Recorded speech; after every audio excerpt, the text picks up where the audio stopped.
사랑하는 성도 여러분, 안녕하세요. 6월 24일 수요일 아침입니다.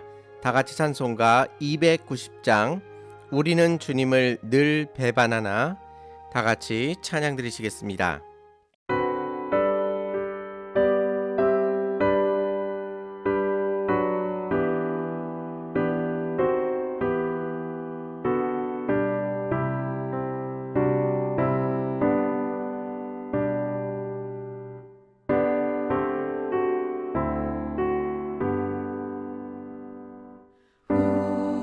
우리는 주님을 늘 배반하나 내 주 예수 여전히 날 부르사 그 참 되신 사랑을 베푸시나니 내 형제여 주님을 못 따르라. 주 널 위해 비네 주 널 위해 비네 주 널 위해 비네 항상 미시네.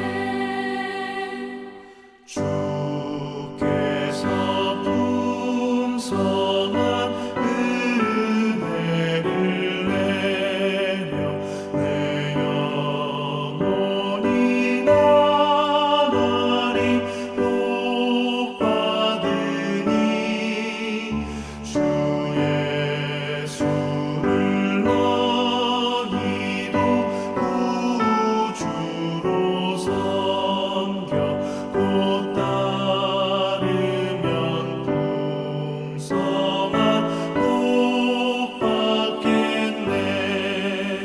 주 널 위해 비네 주 널 위해 비네 주 널 위해 비네 항상 미시네.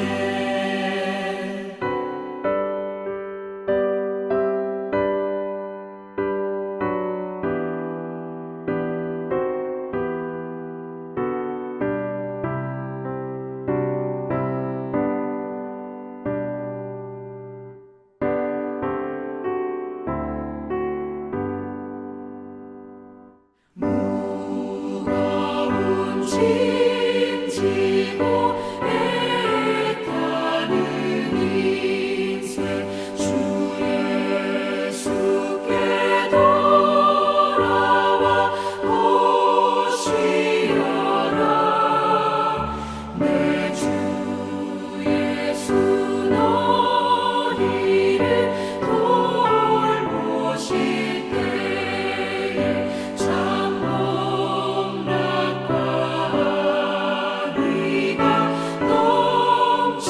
넘치겠네.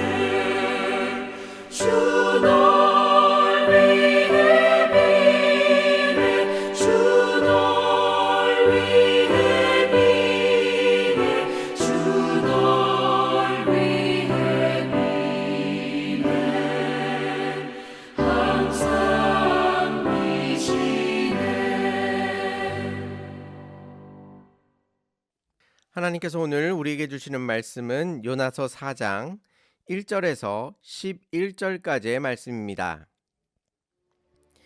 요나가 매우 싫어하고 성내며 여호와께 기도하여 이르되, 여호와여, 내가 고국에 있을 때에 이러하겠다고 말씀하지 아니하였나이까?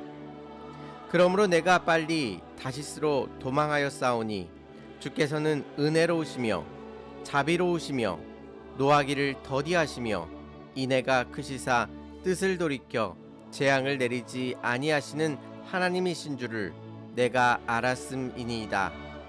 여호와여, 원하건대 이제 내 생명을 거두어 가소서. 사는 것보다 죽는 것이 내게 나음이니이다 하니, 여호와께서 이르시되 내가 성내는 것이 옳으냐 하시니라. 요나가 성읍에서 나가서 그 성읍 동쪽에 앉아 거기서 자기를 위하여 초막을 짓고 그 성읍에 무슨 일이 일어나는가를 보려고 그 그늘 아래서 앉았더라. 하나님 여호와께서 박넝쿨을 예비하사 요나를 가리게 하셨으니 이는 그의 머리를 위하여 그늘이 지게 하며 그의 괴로움을 면하게 하려 하심이었더라. 요나가 박넝쿨로 말미암아 크게 기뻐하였더니 하나님이 벌레를 예비하사 이튿날 새벽에 그 박넝쿨을 갉아먹게 하심에 시드니라. 해가 뜰 때에 하나님이 뜨거운 동풍을 예비하셨고 해는 요나의 머리에 쪼임에 요나가 혼미하여 스스로 죽기를 구하여 이르되 사는 것보다 죽는 것이 내게 나으니다 하니라. 하나님이 요나에게 이르시되 내가 이 박넝쿨로 말미암아 성내는 것이 어찌 옳으냐 하시니 그가 대답하되 내가 성내어 죽기까지 할지라도 옳으니이다 하니라. 여호와께서 이르시되 내가 수고도 아니하였고 재배도 아니하였고 하룻밤에 났다가 하룻밤에 말라버린 이 박넝쿨을 아꼈거늘 하물며 이 큰 성읍 니느웨에는 좌우를 분별하지 못하는 자가 12만여 명이요 가축도 많이 있나니 내가 어찌 아끼지 아니하겠느냐 하시니라. 아멘. 오늘의 말씀은 요나서의 마지막 장인 4장의 말씀입니다.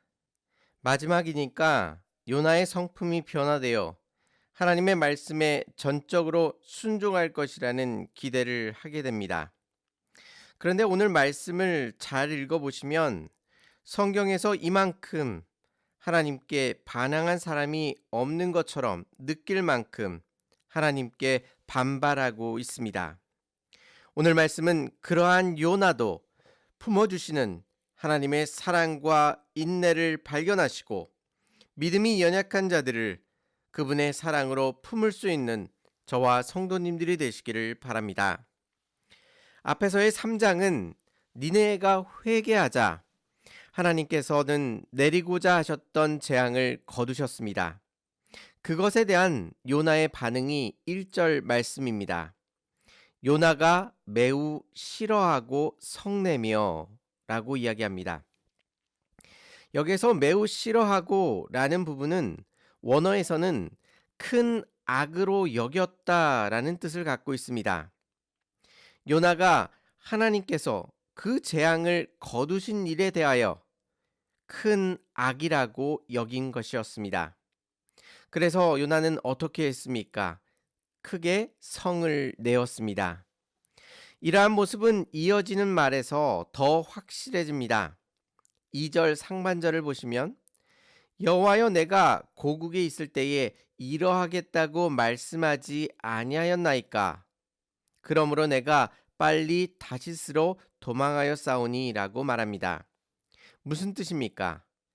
지금 요나는 하나님을 향하여 내가 이럴 거라고 얘기하지 않았습니까? 라고 하나님께 따져 묻고 있는 것입니다.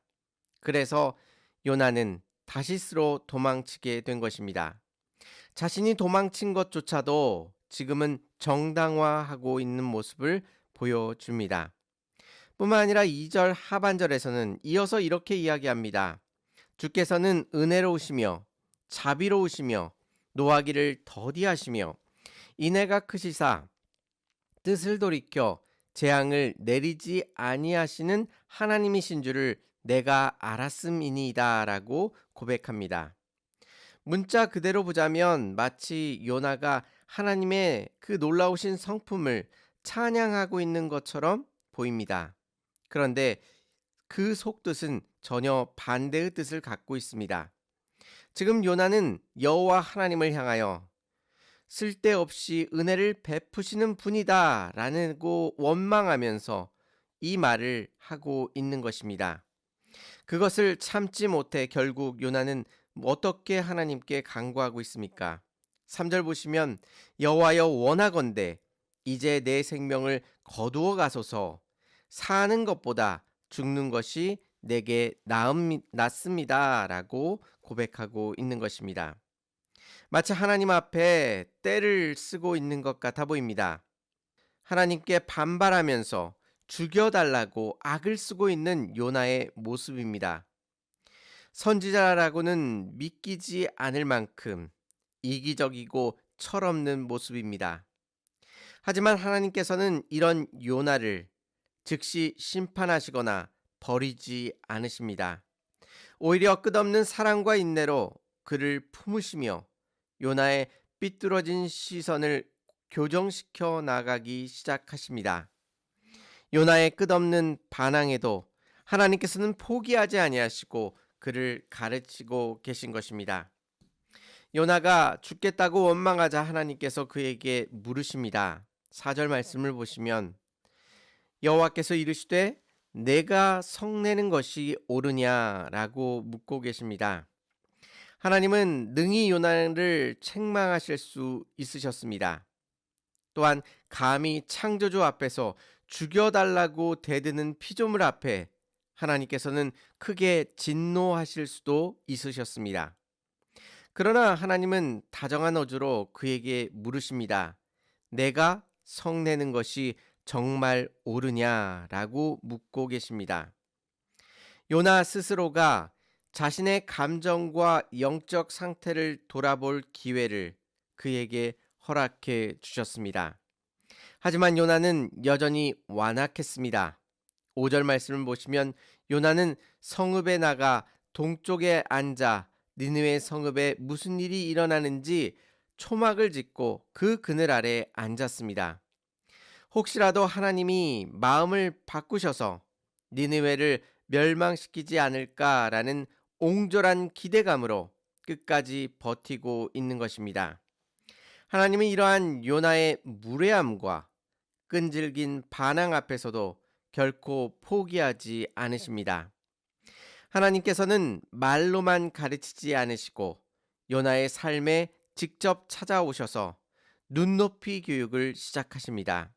6절 말씀을 보시면 하나님 여호와께서 박넝쿨을 예비하사 요나를 가리게 하셨으니 이는 그의 머리를 위하여 그늘이 지게 하며 그의 괴로움을 면하게 하려 하심이었더라. 요나가 박넝쿨로 말미암아 크게 기뻐하였더니 라고 말합니다. 뜨거운 햇빛 아래 있던 요나에게 하나님은 박넝쿨이라는 깜짝 선물을 주십니다. 요나는 하나님의 은혜인 줄도 모르고 그저 그늘이 생겼다는 사실 하나에 크게 기뻐하고 있습니다. 조금 전까지는 죽겠다고 분노했던 사람이 박넝쿨 하나에 언제 그러냐는 듯 기뻐하고 있는 얄팍한 모습을 보여줍니다. 그런데 하나님께서는 이튿날 새벽에 벌레를 예비하셔서 박넝쿨을 갉아먹게 하셨고 뜨거운 동풍을 불게 하셨습니다. 해가 내리쬐자 요나는 정신을 못 차리고 또다시 성을 내며 사는 것보다 죽는 것이 내게 낫습니다 라며 원망을 쏟아냅니다. 우리는 여기서 요나의 지독한 자기 중심성을 봅니다. 내게 이익이 되면 크게 기뻐하고 내게 조금만 손해가 오면 하나님을 원망하며 죽겠다고 난리치는 모습, 이것이 바로 요나의 모습이자 우리가 살아가는 삶의 모습이기도 합니다. 요나서는 요나의 멋진 순종이나 회개로 끝나고 있지 않습니다. 요나의 입은 닫히고 오직 잃어버린 영혼들을 향한 하나님의 애끓는 사랑의 음성만이 울려 퍼지면서 이 요나서가 막을 내립니다. 하나님은 요나에게 말씀하십니다. 요나야, 너는 내가 심지도 않고 기르지도 않은 박넝쿨 하나가 사라지는 것 때문에 그렇게 가슴 아파하고 분노하면서 왜 내가 친히 창조하고 기른 저 니느웨의 수많은 영혼들이 멸망하는 것에 대해서는 아무 관심이 없느냐라고 물으시면서 요나서를 마치고 있습니다. 하나님이 이토록 지독한 반항아 요나를 끝까지 포기하지 않고 가르치신 이유는 요나가 하나님의 이 아버지의 사랑을 깨닫기 원하셨기 때문입니다. 우리 또한 이제 요나서의 질문에 대답을 해야 합니다. 하나님이 끝까지 요나를 포기하지 않고 가르치셨던 것처럼 오늘 우리도 동일한 사명을 맡기셨습니다. 우리 주변에 영적으로 방황하고 연약한 지체들이 있습니까?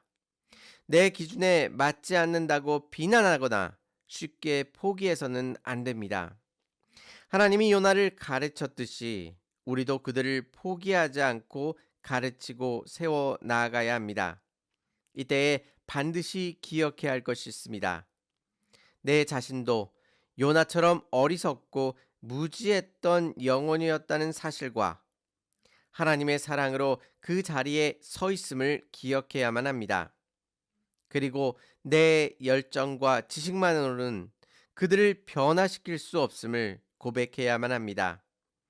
우리 자신이 하나님의 마음을 배워야만 합니다. 박넝쿨 하나에도 애가 타는 우리 중심적인 이기적인 시선을 버려버리고 잃어버린 영혼을 바라보며 눈물 흘리시는 아버지의 마음을 이 시간 구하시기를 바랍니다. 그 사랑이 우리의 마음에 부어질 때에 우리는 비로소 믿음이 연약한 자들을 포기하지 않고 끝까지 사랑으로 가르치고 세워 나아갈 줄 믿습니다. 오늘 하루 이 놀라운 하나님의 마음을 여러분의 삶에 담아내시는 복된 하루가 되시기를 주님의 이름으로 축원합니다. 다 같이 기도드리시겠습니다.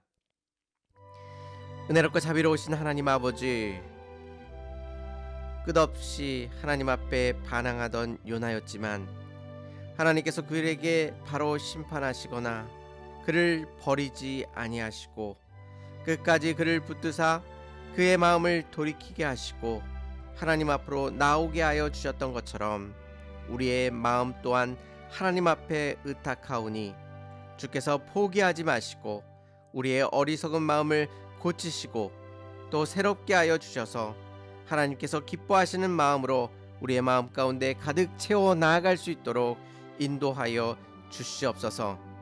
끝까지 사랑하셨던 그 아버지의 마음을 우리의 마음에 담아낼 수 있도록 인도하여 주시고 주변의 믿음이 연약한 자들을 비난하거나 포기하지 않게 하여 주시며 끝까지 돌보시고 인도하셨던 하나님의 그 놀라우신 은혜와 사랑을 기억하여 그 사랑을 그들에게 전할 수 있도록 인도하여 주시옵소서.